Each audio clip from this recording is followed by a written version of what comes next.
صاحب جناب سینیټر عطا رحمان صاحب څومره چې زمونږ په سټیج باندې ناست زمونږ د ضلعې خصوصا زمونږ د ضلعې څومره ټیم ناست دی مولانا ګور شاه صاحب په مشرۍ کې او نور مشران ټول ته هرکلی وایم خپل کلي د طارق آباد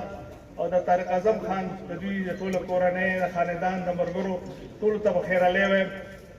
زمونږ دپاره ډېر د فخر د عزت خبره ده طارق اعظم خان یو ډېر لوی نوم دی په دې ټول علاقې کې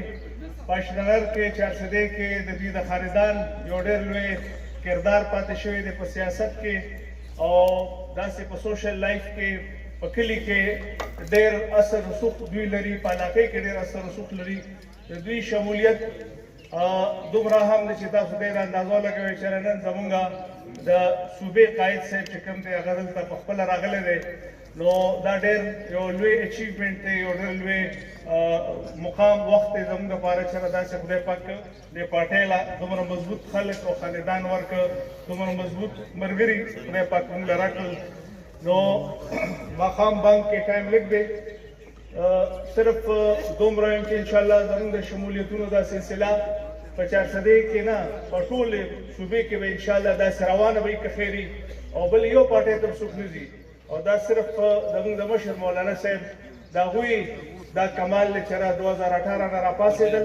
او هغه وخت کې ډېر سخت حالات وو د پی ټي آی یو بل شرط حل و چا به خبره هم نه شوه کولی د پی ټي آی خلاف ځکه چې ټولې ادارې او دا میډیا او دا ټول دنیا ورسره ولاړه او ټول بین الاقوام ورسره ولاړو خو واحد زمونږ لیډر راپاڅېده او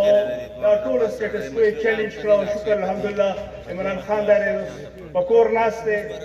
خوب ته یې نه مبارل بلستر یې ورته اچولی دی نو دغه ځای ته مقام ته دا دی خدای رسوله دی مولانا صاحب رسولی نو زه ډېر حایل کېږم نه زه طارق اعظم خان ته د دوی بچو ته د دوی ویرونو ته د دوی خاندان ته د دوی ملګرو ته دوی سره تړلې څومره خاندانونه دي ټولو ته هرکلی وایم په دې پارټۍ کې او دا امید لرم انشاءالله چې شمولیت بني دوی به موږ سره انشاءالله وځي به که خیري په دې علاقې باندې به ګرځي او ځای په ځای به دا شمولیتونو دا سلسله جاري ساتو او دلته په سټیج څومره مېلمانه زموږ ناست دي